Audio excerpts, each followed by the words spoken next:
जय हिंद दोस्तों, राजर्षि क्लासेस पर आप सभी लोगों का बहुत बहुत स्वागत है।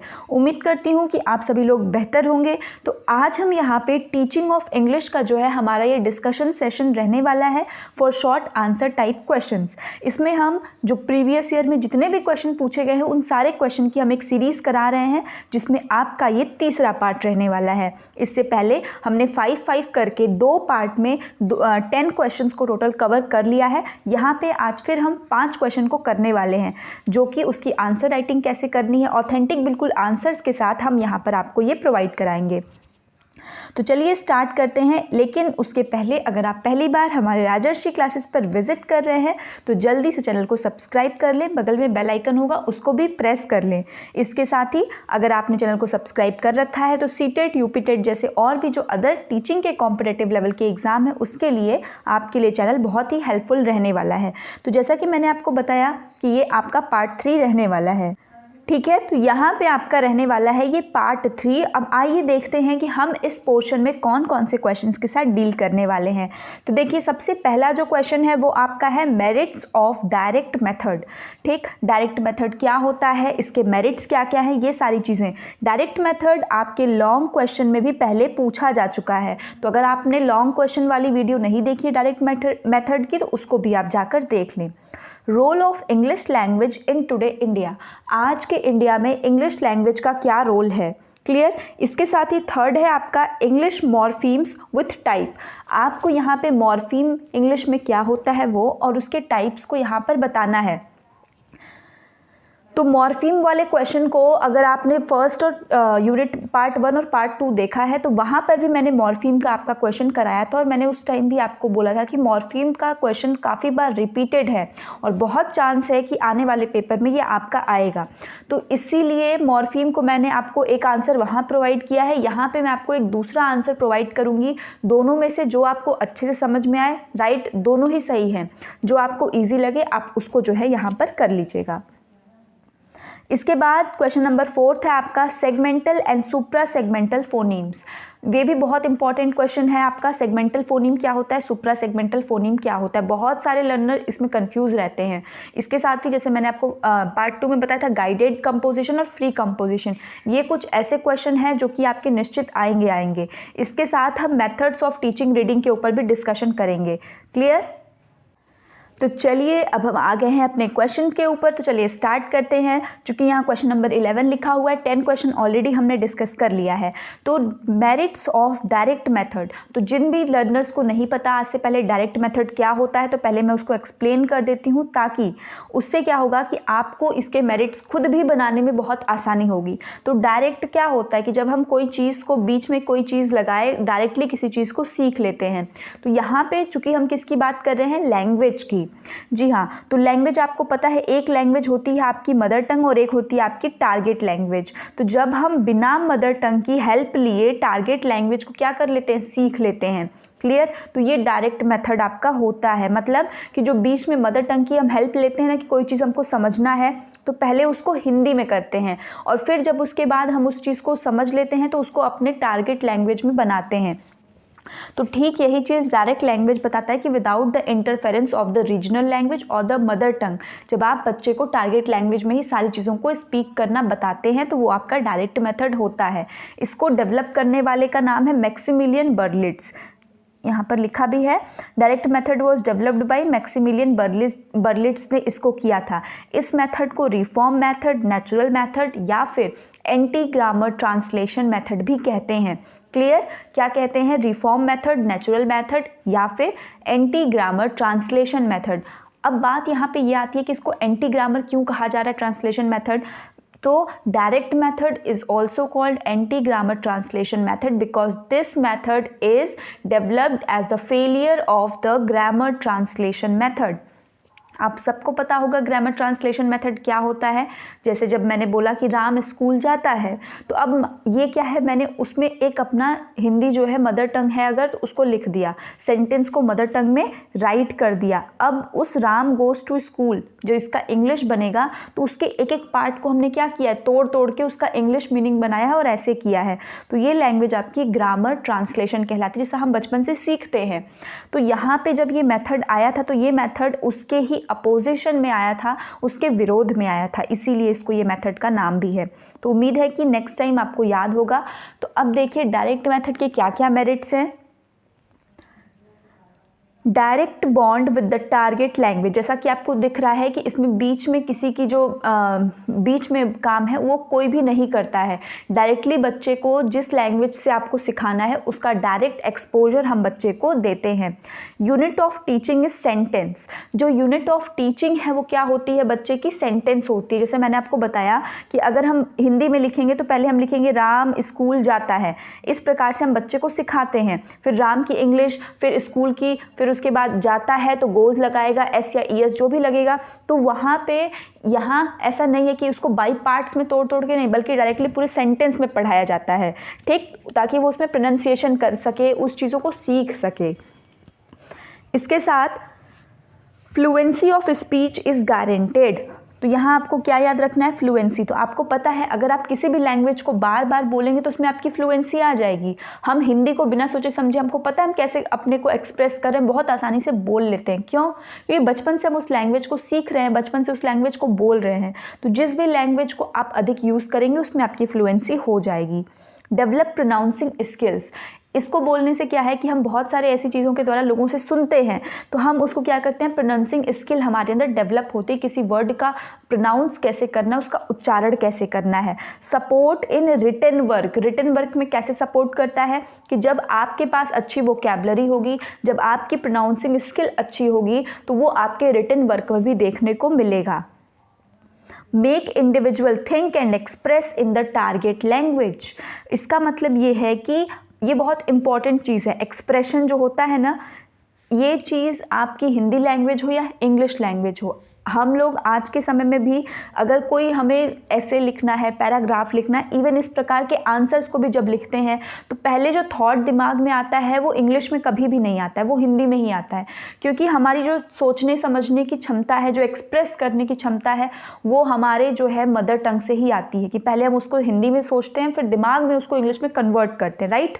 तो ये क्या है कि जब आप उस बच्चे को सिर्फ टारगेट लैंग्वेज सिखा रहे हैं, सिर्फ इंग्लिश सिखा रहे हैं बचपन से, तो उसको तो पता ही नहीं होगा कि उस लैंग्वेज में भी वो सोचेगा। तो कहीं ना कहीं उस बच्चे के एक्सप्रेस करने की चीज़ें, जो सोचने की चीज़ है, वो उसकी टोटल किस में होगी, टारगेट लैंग्वेज में होगी। टाइम सेविंग है, क्यों टाइम सेविंग, क्योंकि इसमें बीच में मदर टंग को लगाना ही नहीं, ट्रांसलेट करना ही नहीं, उसको डायरेक्टली यूनिट क्या है टीचिंग की, सेंटेंस है, इसीलिए ये आपका क्या हो जाता है, टाइम सेविंग होता है। इसके साथ ही ये साइकोलॉजिकल प्रिंसिपल्स, मनोवैज्ञानिक सिद्धांतों पर आधारित होती है। No gap between the active and passive vocabulary, active and passive vocabulary जो आपकी है, ये शॉर्ट आंसर टाइप क्वेश्चन में भी ये आपका क्वेश्चन है। तो जो भी लर्नर्स ने वीडियो नहीं देखी उसको देख लीजिए, मैं आपको जिस्ट में बता देती हूँ कि active vocabulary as well as passive vocabulary किसको कहते हैं। तो देखिए जब हम बात करते हैं एक्टिव की, तो याद रखिए active vocabulary are those vocabulary which one individual can use in his speech and writing. Speech और राइटिंग में एक इंडिविजुअल जो अपने वर्ड्स को यूज़ करता है, दैट इज़ एक्टिव वोकैबुलरी। और पैसिव क्या होगा कि वो इंडिविजुअल उसको जानता तो है, उसका मतलब भी समझता है, बट वो उसको जो है अपने स्पीच में, बोलने में और अपने राइटिंग में उसका यूज़ नहीं करता, उसको पैसिव वोकैब कहते हैं। Provide better understanding, direct method जो है वो टारगेट लैंग्वेज के विषय में हमें एक अच्छी अंडरस्टैंडिंग प्रोवाइड करती है। तो मैंने आपको यहाँ पर 10 मेरिट्स बताए हैं। 10 में से अगर आप 5-6 को भी एलाबोरेट करके लिखते हैं तो आपका एनफ है, क्योंकि आपका पेपर में क्वेश्चन 4 नंबर का पूछता है। तो इसके साथ ही अगर आपको डायरेक्ट मेथड आपने समझा भी है ना, तो भी आप एग्जाम में जाके मेरिट्स को बहुत अच्छे से लिख कर आ जाएंगे, कोई दिक्कत नहीं है, ठीक। Now here we come with our second question of today's video. तो यहाँ पे देखिए दूसरा क्वेश्चन क्या है, role of English language in today India कि इंग्लिश लैंग्वेज का क्या रोल है आज के इंडिया में। तो अब यहाँ पे ना पहले आप इंग्लिश के थोड़े बहुत चीज़ों को बताएंगे कि भाई इंग्लिश पहले कैसा था और आज के समय में भी हमारे देश में इंग्लिश की क्या पोजीशन है, इंग्लिश के एम्स क्या हैं, बहुत ही बेसिक चीज़ें। उसके बाद हम इसके रोल्स को समझेंगे।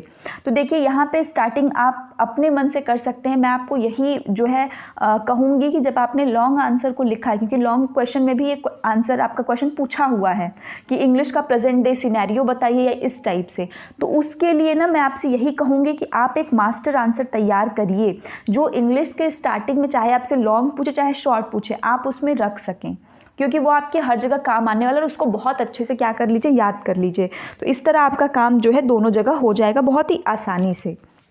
तो देखिए इंग्लिश क्या है, English is a global language. आप सभी लोगों को पता है कि इंग्लिश जो है ऐसा तो है नहीं हमारे देश की भाषा है, तो वो क्या है, फॉरेन लैंग्वेज है, वो एक ग्लोबल लैंग्वेज है। And help a significant and has a significant impact on students in India। So चूँकि हम किस में बात करें, शॉर्ट में पूछा है और आपसे इंडिया में पूछा है, तो हम ज़्यादा फोकस किस पे करेंगे, इंडिया में करेंगे। देखिए जब आप एग्जाम में आंसर राइटिंग करते हैं तो बहुत सारी चीज़ आपके कॉमन सेंस पर डिपेंड करती है, और यही अंतर होता है मार्क्स में कि कुछ बच्चे होते हैं कम जानते हुए बहुत अच्छा नंबर ले आते हैं, because they have that common sense, उसके पास वो common sense presence of mind होता है कि जो एग्जाम में किस तरह से हमको आंसर को दिखाना है, एग्जामिनर के सामने प्रेजेंट करना है। तो उस स्किल होती है, उस स्किल को आप भी सीखिए कि किस तरह से मास्टर आंसर आप बनाइए।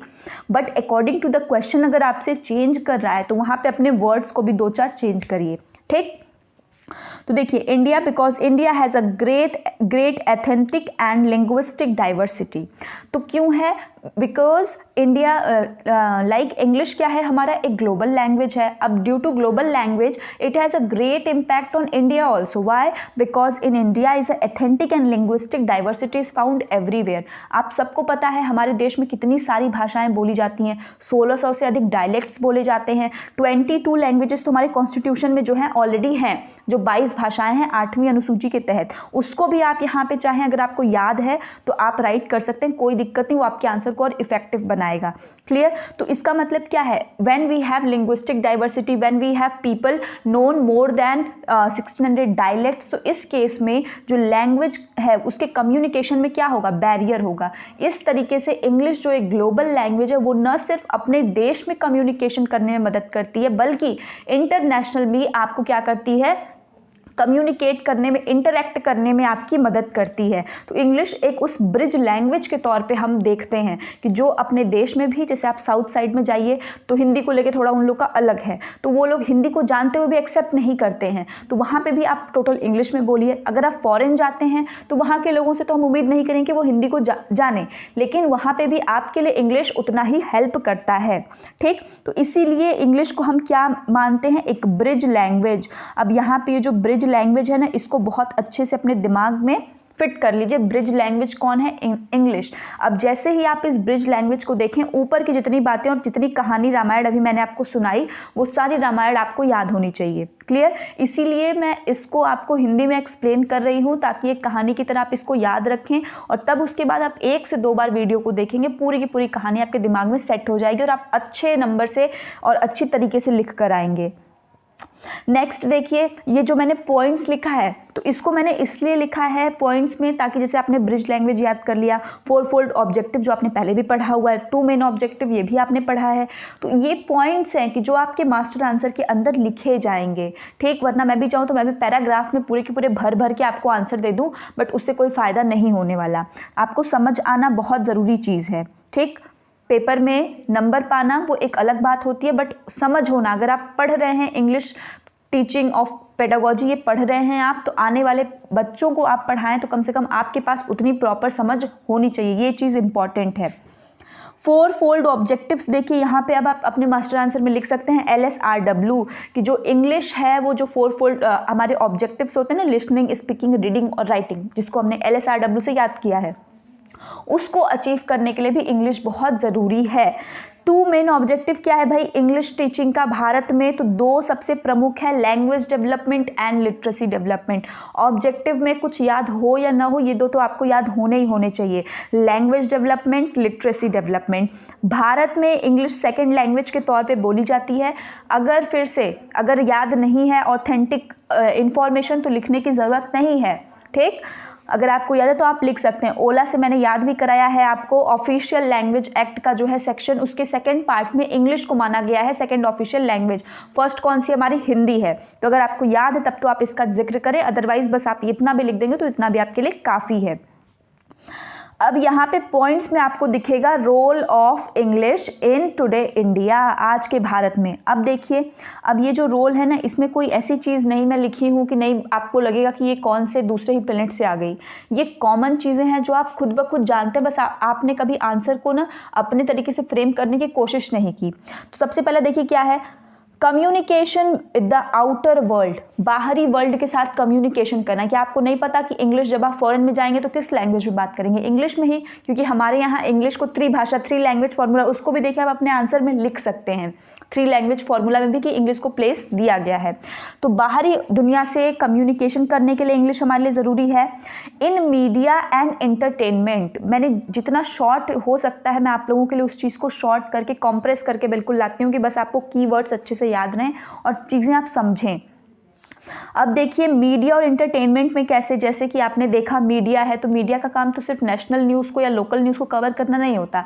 इंटरनेशनल जो हमारी खबरें होती हैं कि अमेरिका ने क्या किया, रशिया ने क्या किया, तो जो एंकर्स होंगे उनको प्रॉपर अंडरस्टैंडिंग होनी चाहिए ना लैंग्वेज की, तभी तो वो उस चीज़ को समझ पाएंगे। और जब वो उस चीज़ को समझेंगे तभी वो चीज़ आपके सामने अपनी लैंग्वेज में जो है पुट ऑन कर पाएंगे।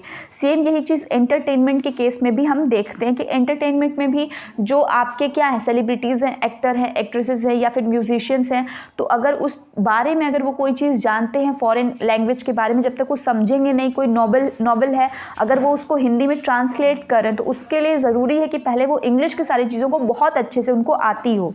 Clear? English language is widely used in official communication.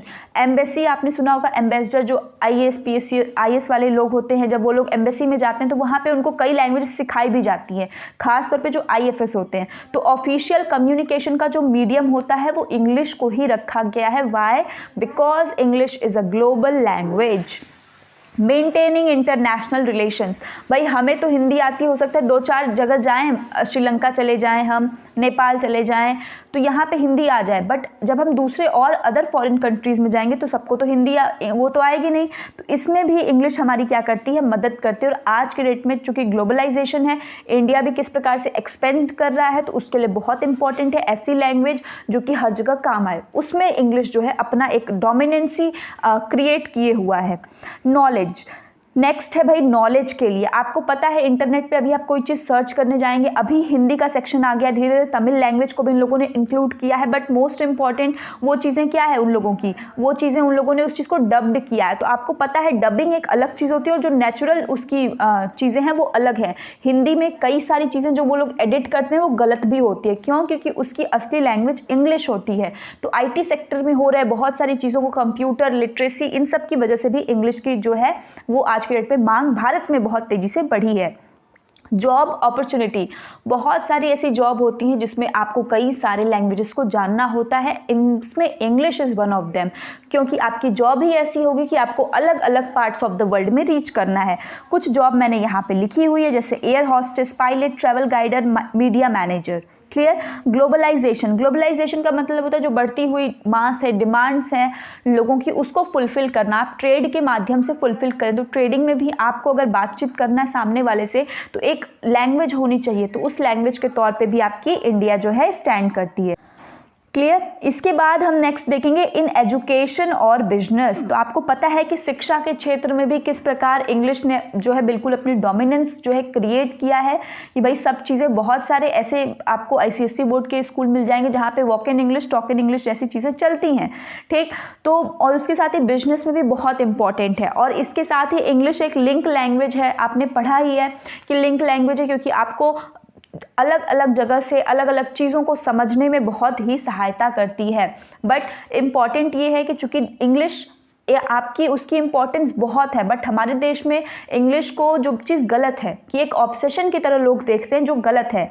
English एक लैंग्वेज की तरह है जैसे कि आपकी अदर लैंग्वेज हैं। फ़र्क सिर्फ इतना है कि ब्रिटिशर्स ने कई सारे देशों पर राज किया, तो आज इंग्लिश इतने जो है आपके डिमांड में है। अगर भारत ने राज किया तो शायद हिंदी डिमांड में होती। तो उसको एज अ लैंग्वेज को ही देखना चाहिए, जैसे आप दूसरी लैंग्वेज सीखते हैं वैसे ही इंग्लिश, बस इंग्लिश की डिमांड ज़्यादा है। बट यहाँ पे भारत में उस चीज़ को एक ऑब्सेशन के तौर पे देखते हैं लोग, जो कि थोड़ा गलत बात होती है। क्लियर? तो चलिए अब हमने 2 क्वेश्चन को अपने कवर कर लिया है। अब बारी है क्वेश्चन नंबर 3 की, जो आपका है what are English morphemes and write it types. English morpheme क्या होता है, इसका एक आंसर मैंने आपको पहले भी दे दिया है, अब ये भी आंसर आप देख लीजिए। तो मॉर्फीम क्या होता है, smallest unit of sound to carry meaning, वो सबसे छोटा साउंड का जो आपका होता है यूनिट, जो कि अपने साथ कोई ना कोई मीनिंग को कैरी करता है, जिसका कोई ना कोई अपना अर्थ होता है इंडिपेंडेंट।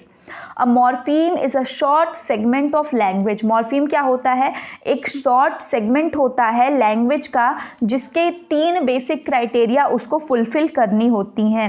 तो आइए देखते हैं कि वो 3 क्राइटेरिया क्या है। इट हैज़ अ वर्ड और पार्ट दैट हैज़ मीनिंग। सबसे पहला क्राइटेरिया क्या है कि उसका एक शब्द या फिर पार्ट हो जिसका खुद का कोई ना कोई अपना मतलब हो, और हम उसको दूसरे डिवाइडिंग सेगमेंट्स में बांट नहीं पाएँ। ठीक, जैसे मैंने अगर लिख दिया लव, LOVE लव लिख दिया, तो अब आप उसको और डिवाइड करेंगे तो उसका कोई मतलब ही नहीं होगा। तो वो सबसे छोटा सेंटेंस है जिसको कि आपने क्या किया, जिसका खुद का एक अपना मीनिंग है। ठीक, और अगर आप उसको डिवाइड भी कर रहे हैं तो उसके मतलब में अंतर नहीं होना चाहिए। It has relatively the stable meaning in different verbal environments. और अगर जैसे मैंने उसमें ED लगा दिया, ING लगा दिया, ER लगा दिया, तो भी उसका जो मतलब है वो रिलेटिवली स्टेबल होना चाहिए, कि ऐसा ना हो कि अभी कुछ और ही यूज़ हो रहा है, बाद में हमने उसमें थोड़ा सा जोड़ दिया लास्ट में तो वो कुछ और ही बन गया। ऐसा नहीं हो जाए, मतलब उसका एक जैसा होना चाहिए। जैसे मान लीजिए अगर मैंने प्ले लिख दिया तो इसके आगे मैं S लगा दी, प्लेज हो गया, ED लगा दी, प्लेड हो गया, ING लगा दिया, प्लेइंग हो गया, बट सबका मतलब कहीं ना कहीं खेल से ही संबंधित है। समझ में आ रहा है? तो ये आपका मॉर्फीम है जिसको 3 बेसिक क्राइटेरिया कवर करनी होती है। सबसे पहला उसकी मीनिंग होनी चाहिए, दूसरा अगर उसको डिवाइड नहीं किया जाना चाहिए, अगर डिवाइड हो भी रहा है तो उसका मतलब ना बदले, तीसरा उसकी रिलेटिवली स्टेबल मीनिंग होनी चाहिए अलग अलग वर्बल इन्वॉयरमेंट्स में भी। क्लियर? तो ये मॉर्फीम की एक जो है नई जो है आपको ये मिला है, तो आप इसको भी राइट कर सकते हैं, जो आपको इजी लगे वो आप कर लें। Next is the types of morpheme. उस वाले वीडियो में मैंने आपको बताया था कि वहाँ पे बाउंड और एफिक्स आपको दिखा होगा, कि जैसे एक एफिक्स था और एक रूट मॉर्फीम था, रूट के अंदर हमने एफिक्स और सफिक्स को देखा था। यहाँ पे बहुत सारी जगह आपको ये भी 2 टाइप आपको मॉर्फीम को देखने को मिलेंगे, एक फ्री मॉर्फीम, एक बाउंड मॉर्फीम। ठीक, तो फ्री मॉर्फीम क्या होता है कि जिसकी अपनी एक स्पेसिफिक मीनिंग होती है।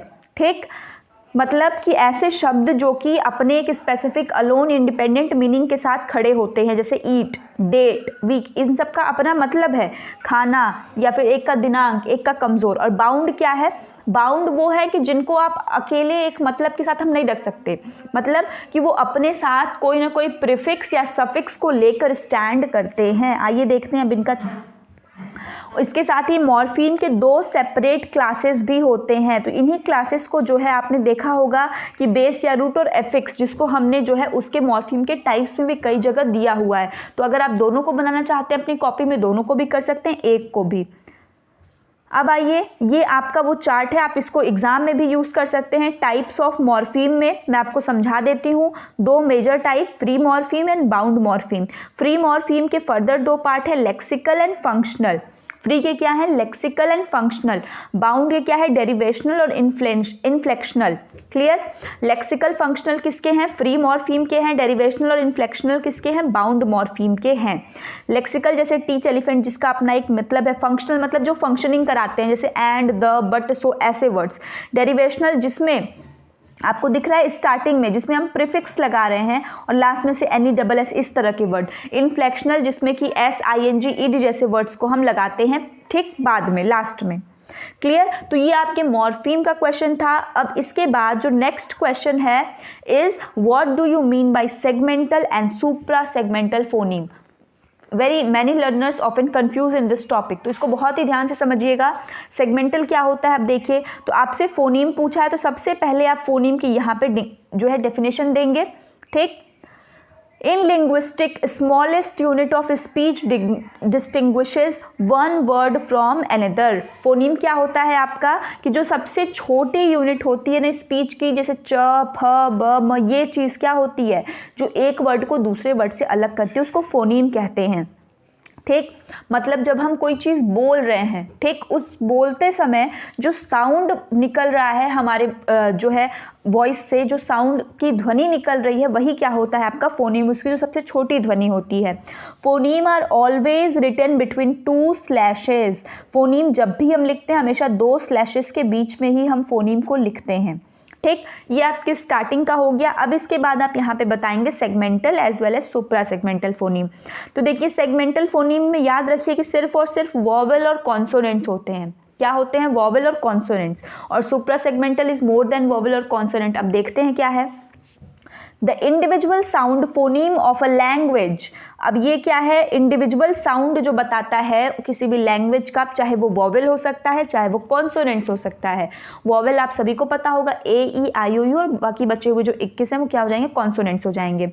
It is a sound unit arranged in sequential order. Segments consist of vowels and consonants. ये एक सीक्वेंशियल ऑर्डर में लगे हुए होते हैं, ये सेगमेंटल होते हैं। और वहीं सुप्रा सेगमेंटल क्या है? Expect of pronunciation that effect more than just one sound segment. कि ये आपका जो है प्रोनाउंसिएशन का एक्सपेक्ट होता है, जो कि एक से अधिक साउंड जो हम बोलते हैं ना, च फ ब म, एक से अधिक चीज़ों के ऊपर ये क्या करता है? आपका इफेक्ट करता है। अब देखिए द प्रिंसिपल सुप्रा सेगमेंटल। अब सुप्रा सेगमेंटल मैंने आपको अभी बताया कि it is more than vowel और कॉन्सोनेंट्स। सेगमेंटल पूछेगा तो वो आपका जो बेसिक है उसमें वॉवेल और कॉन्सोनेंट से बनने वाले जो सिंगल साउंड्स निकलते हैं ना, जैसे मैंने कह दिया च फ, ये क्या है आपका? ये आपका फोनीम होता है। अब इसी में जब हमने सिंगल का यूज़ किया तो वो सेगमेंटल, और सुप्रा सेगमेंटल बोला तो वहाँ पे वॉवेल कॉन्सोनेंट्स तो होंगे ही, बट उसके साथ हम जिस चीज़ पे ध्यान देंगे वो इसके प्रिंसिपल है। मतलब उसके टोन पे ध्यान देंगे, उसके सलाइबल पे ध्यान देंगे, लेंथ पे ध्यान देंगे, स्ट्रेस कैसे करना है वर्ड्स को उस पर ध्यान देंगे, इंटोनेशन पे ध्यान देंगे। तो ये क्या है? आपका सुप्रा सेगमेंटल है। कि ठीक, जैसे होता है ना कि वर्ड पे कितना हमको स्ट्रेस देना, जैसे कि अगर मान लीजिए कि वर्ड पे स्ट्रेस कैसे देते हैं, जैसे मान लीजिए अगर हमने लिख दिया रिकॉर्ड, अब कई लोगों लगे रिकॉर्ड तो ऐसे ही है। अब अगर मुझे आगे के वर्ड पे स्ट्रेस देना है तो देखिए मैं स्ट्रेस देके इसको कैसे पढ़ूंगी? रिकॉर्ड, ऐसे। और जब हम लास्ट के वर्ड पे जो है स्ट्रेस देना तो रिकॉर्ड। ठीक, तो इस प्रकार से अलग अलग इंग्लिश के वर्ड्स के क्या होते हैं? अलग अलग स्ट्रेस, इंटोनेशन, लेंथ के अनुसार उसको जो है पढ़ा जाता है। इसके बाद both segmental and supra segmental phonemes provide useful information in spoken word recognition. Spoken word recognition मतलब कई सारे वर्ड्स जिनका लेटर सेम होता है बट हम उसको पढ़ते अलग हैं, तो उसको रिकॉग्नाइज करने में, पहचानने में भी ये हमारी क्या करता है? मदद करता है। ठीक, जैसे अब आप कहेंगे तो देखिए LIVE, अब एक जगह हम इसको पढ़ते हैं लिव, एक जगह पढ़ते हैं लाइव, दोनों का मतलब अलग अलग होता है। ठीक है, एक लाइव जो आप देखते हैं कि टीवी वीवी पे लाइव होता है, एक लिव जिसका मतलब होता है जीना। ठीक, और एक आपका लीव जो होता है LEAV, उसका मतलब होता है छोड़ना। ठीक, तो इस प्रकार से जो है सेगमेंटल और सुप्रा सेगमेंटल फोनीम्स होते हैं। Now next is your methods of teaching reading. Methods of teaching reading, ये भी मोस्ट इंपॉर्टेंट क्वेश्चन है, इसको समझिएगा ध्यान से। सबसे पहले रीडिंग की डेफिनेशन हमने दी है AS वेस्ट के according, reading is a process of site second. ठीक है, AS वेस्ट ने क्या कहा है कि reading is a process of site second sense. ठीक, देखने के बाद जैसे ही मैंने देखा, अब मैंने उसको रीड किया, तो यही उन्होंने कहा है कि रीडिंग क्या है? एक ऐसी प्रक्रिया है ऑफ साइट सेकेंड सेंस। अब एलिमेंट्स क्या क्या हैं? देखिए मैंने यहाँ पे कुछ पॉइंट्स इंपॉर्टेंट नोट डाउन किए हैं as per according to your answer, ताकि आपके कंटेंट की बिल्कुल कमी ना हो। इन चीज़ों को आप यूज़ करिए, बहुत ही ईजी है। एलिमेंट क्या क्या है? आप रीडिंग करने से पहले किन किन चीज़ों को देखते हैं, किन किन चीज़ों को ध्यान देते हैं, यहाँ वही चीज़ें हैं। Recognition, perception, comprehension, association. जब आप किसी चीज़ को पढ़ रहे हैं तो उसमें रिकॉग्निशन, पहचान तो नहीं चाहिए कि पढ़ क्या रहे हैं। परसेप्शन, उस चीज़ को परसीव कर रहे हैं कि जो भी चीज़ें लिखी हुई हैं उसको दिमाग में इंटरप्रेट करें। कॉम्प्रीहेंड कर रहे हैं उसका मतलब, जैसे मैं अभी कर रही हूँ। और एसोसिएट कर रहे हैं कि पिछली कोई चीज़ ऐसी पढ़ी थी तो ऐसी पढ़ी थी तो इसको ऐसे पढ़ते हैं, राइट। तो ये आपका क्या है? ये आपके एलिमेंट्स ऑफ टीचिंग रीडिंग है, तो इसको ध्यान से कर लीजिएगा 4। इसके बाद स्टेप्स ऑफ टीचिंग रीडिंग। अब देखिए हम किस प्रकार से जो है टीचिंग रीडिंग, क्या स्टेप्स जो है क्या क्या है। सबसे पहला है आपका प्री रीडिंग बिहेवियर, पहले से जो है रीड किया हुआ बिहेवियर पहले से पढ़ा है या नहीं। फिर लर्निंग लेटर्स, फिर उसके बाद हम धीरे धीरे लेटर्स को लर्न करना सीखते हैं। कोई नया है तो ब्लेंडिंग साउंड्स, मतलब कई बार ऐसा होता है कि पहले उसी टाइप का सेम वर्ड है तो उसको हम मिला देते हैं, फिर साइट वर्ड्स, फिर समझ में आता है कि अच्छा इस वर्ड को तो यहाँ देखा है।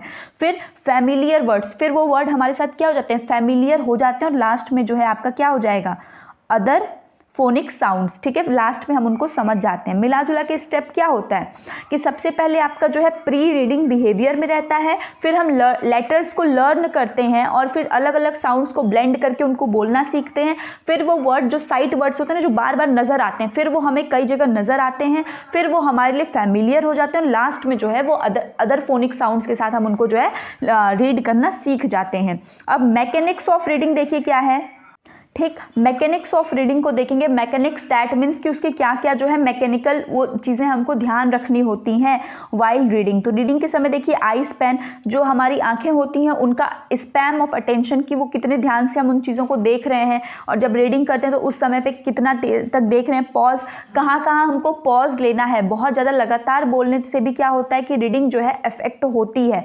फिक्सेशंस, कई बार ऐसा होता है कि पढ़ते समय जो है हम एक चीज़ पे फिक्स्ड हो जाते हैं। रिग्रेशन एंड स्पीड, ठीक है, किस इंटेंसिटी के साथ पढ़ रहे हैं और क्या उसकी जो है स्पीड है, इसका जो है ध्यान देना होता है। ये आपका होता है मैकेनिक्स ऑफ रीडिंग। अब आते हैं जो आपसे पूछा है कि मेथड या फिर मेथड ऑफ टीचिंग रीडिंग। तो याद रखिएगा कि क्वेश्चन में अगर मेथड पूछे तब भी यही लिखेंगे, स्ट्रैटेजी पूछे तब भी आप यही लिखेंगे। समझ में आ रहा है, मेथड्स स्ट्रेटजीज एक ही से चीज़ है टीचिंग रीडिंग स्किल्स की। तो चलिए यहाँ पे मैं आपको कुछ ढेर सारे टीचिंग स्किल्स बताती हूँ, स्ट्रेटजीज को बताती हूँ कि किस प्रकार से हम टीचिंग रीडिंग को करते हैं। सबसे पहला है आपका फोनिक अप्रोच। पहला क्या है आपका phonic approach.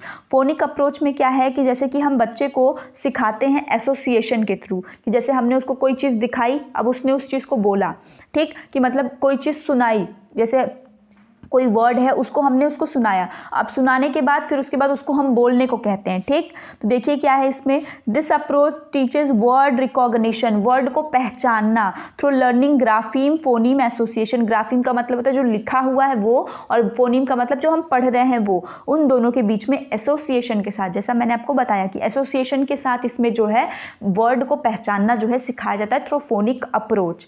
Next is a linguistic method. Linguistic method में हमेशा याद रखिए होल वर्ड अप्रोच इसको कहते हैं। क्या कहते हैं, होल वर्ड अप्रोच, पूरे के पूरे शब्द को यहाँ पे जो है सिखाया जाता है पढ़ पढ़ के। Multi sensory approach, multi sensory approach में क्या है, बच्चे के कई सारे जो है सेंसेस को यूज करना। आपको पता है 5 सेंसेस है हमारे पास, 5 ज्ञानेंद्रियां होती हैं, 5 कर्मेंद्रियां होती हैं, तो जो सेंसेस है ना उनको यूज करना वाइल टीचिंग। आपको पता है कि हमारे जितने सेंसेस एक्टिव रहते हैं उतनी ही हमारी लर्निंग एक्टिव होती है। तो बच्चे जो है जब आप उनको अलग अलग चीज़ों में प्रस्तुत करके देंगे, जैसे आपने उनको कहानी के रूप में सुना दिया, आपने उनको वीडियो में भी दिखा दिया, उनको बाहर ले जाकर उस जगह पे भी घुमा दिया, तो इससे क्या होगा कि उनके सेंसेस, जितने सेंसेस लगाएंगे उतने ही जो है लॉन्ग लास्टिंग उनकी लर्निंग होगी। तो यहाँ पे सेंसेस के लिए कौन कौन से इंस्ट्रूमेंट यूज़ कर सकते हैं, तो ये ट्रिक है, आप इसको याद करिएगा। वक्त, VAKT, वक्त क्या है आपका, V से विजुअल, A से ऑडिटरी, K से किनेस्थेटिक और T से टेक्टाइल मटेरियल। अगर आप इन चारों में बच्चे को देते हैं तो, और सेवरल मोडालिटीज़ अलग अलग फैसिलिटी के साथ देते हैं तो बच्चे अच्छी तरह से लर्निंग करेंगे। तो वक्त को याद रखिएगा, ठीक। Next is your alphabetic method. Alphabetic method that means कि अल्फ़ाबेट्स के माध्यम से पहले जितने अल्फ़ाबेट्स वाले हैं उनको बताया जाए, फिर नेक्स्ट वाले में।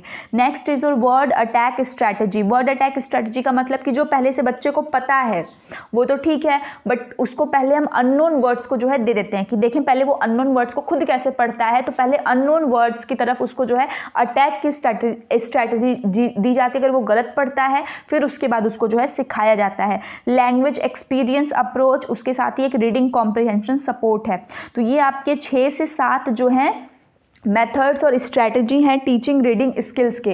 तो यही आपसे मेन क्वेश्चन में पूछा गया क्वेश्चन है, इसको आप कर लीजिएगा। टीचिंग रीडिंग से असल में आपसे 2-3 शॉर्ट क्वेश्चन पूछे जाते हैं, एक मेथड स्ट्रैटेजी और पीछे जो मैंने आपको एलिमेंट्स और मैकेनिक्स कराया है उनको भी कर लीजिएगा। इसके अलावा आपका टाइप्स ऑफ रीडिंग, ये भी शॉर्ट क्वेश्चन में आपका पूछा गया है, तो इसको भी मैंने आपके इसी क्वेश्चन में कवर कर रही हूँ। तो एक तरीके से ये आपका इस वीडियो में आपके 5 की जगह 6 क्वेश्चन आप टोटली जो है पढ़ रहे हैं। तो देखिए टाइप्स ऑफ रीडिंग या सब स्किल्स एक ही बात होती है, ठीक है। टाइप्स ऑफ रीडिंग में भी यही चीज़ आती है और आगे जब आप पढ़ेंगे तो सब स्किल्स ऑफ रीडिंग में भी यही चीज़ आती है। इसके साथ ही जो ये चीज़ें मैं आपको समझा रही हूँ, ये चीज़ें आपके आगे के लिए भी बहुत काम करने वाली हैं। सीटेट, यूपीटेट, केवीएस, इन सभी एग्जाम्स में, पेडागोजी वाले में ये आपको एज इट इज़ हेल्प करने वाले, तो बहुत ही ध्यान से समझिएगा। तो सब स्किल्स या टाइप्स में सबसे पहला स्किमिंग। स्किमिंग का मतलब ये होता है ना कि ऊपर ऊपर से बिल्कुल छाट छाट के निकाल लेना जो हमको चाहिए, एक प्रकार से जिस्ट करना, जनरल ओवरव्यू करना और जनरल इंफॉर्मेशन को गैदर करना। नोवेल और स्टोरी रीडिंग इसका क्या होता है, आपका एग्जाम्पल, जैसे कि अगर हम नॉवल पढ़ते हैं तो हमको उसमें एक एक चीज़ों के साथ नहीं जाना होता कि नहीं एक एक लाइन में क्या लिखा है, हम उसका ओवरऑल जिस्ट लेते हैं, अच्छा कहानी में ये चीज़ ऐसे हुआ, ये चीज़ ऐसे हुआ, तो दैट रिफर्स टू स्किमिंग। जैसे ऊपर से बिल्कुल चीज़ों को छाट लेना, ठीक, बिल्कुल डीप में नहीं जाना। जबकि स्कैनिंग का मतलब होता है, जैसे आपने देखा होगा आजकल बहुत सारे स्कैनर चलते हैं, स्कैनिंग में क्या होता है, एक एक वर्ड्स के ऊपर ध्यान देना। तो स्कैनिंग क्या है, लाइन बाय लाइन जब आप करते हैं एक पर्टिकुलर, एक स्पेसिफिक इंफॉर्मेशन को ड्रॉ आउट करने के लिए, that is your scanning. Clear. तो स्कीमिंग और स्कैनिंग, ठीक। स्कीमिंग होगा तो बिल्कुल ऊपर ऊपर से निकाल रहे हैं एक जनरल लेने के लिए, और स्कैनिंग करेंगे तो लाइन बाय लाइन बिल्कुल particular. Clear. Next is silent reading, जो मैंने आपको पहले ही बताया है कि जब हम मन में पढ़ते हैं, बड़े बच्चे जो होते हैं जब बड़ी क्लासेस में आप जाते हैं तब आप साइलेंट रीडिंग के लिए करते हैं, इससे आप अधिक से अधिक कंटेंट को कवर कर सकते हैं। When it comes to loud reading, ये प्राइमरी छोटे बच्चों की क्लास में होता है, उनके प्रोनाउंसिएशन सिखाने में ये बेस्ट होता है। इंटेंसिव रीडिंग, कि जब इंटेंसिव रीडिंग का मतलब कि जैसे ये आपके सिमिलर है स्कैनिंग से, जहाँ पे आप हर एक वर्ड्स को ध्यान दे करके लाइन बाय लाइन कोई आंसर खोजने के लिए ऐसा करते हैं, ठीक। इंटेंसिव रीडिंग आप पर्पज से पढ़ते हैं, एक्सटेंसिव रीडिंग आप हमेशा प्लेजर के लिए पढ़ते हैं कि आपको अच्छा लगता है पढ़ना इसलिए, और इसका संबंध स्कीमिंग से होता है, ठीक। इसके साथ ही जेन्युइन रीडिंग कॉम्प्रिहेंशन, ये भी आपका है। क्लियर। तो जेन्युइन रीडिंग कॉम्प्रिहेंशन ये आपका जो है लास्ट है, जो कि आपका क्या है, टाइप्स ऑफ रीडिंग है। तो मुझे उम्मीद है कि ये टीचिंग रीडिंग और बाकी जो मैंने 4 क्वेश्चन कराए हैं वो आपको अच्छे से समझ में आ गया होगा। तो अगर वीडियो अच्छी लगी हो तो वीडियो को लाइक ज़रूर कर दें। इसके साथ ही पहली बार अगर राजर्षि क्लासेस पर विजिट कर रहे हैं, चैनल को सब्सक्राइब करके परिवार का हिस्सा बन जाइए, और ऐसे ही और अपडेट पाने के लिए बगल में जो चैनल की सब्सक्राइब लिखा है ना, बगल में उसके क्या होगा आपका बेल आइकन, उसको भी ध्यान से प्रेस कर लें। मिलते हैं नेक्स्ट वीडियो में। धन्यवाद।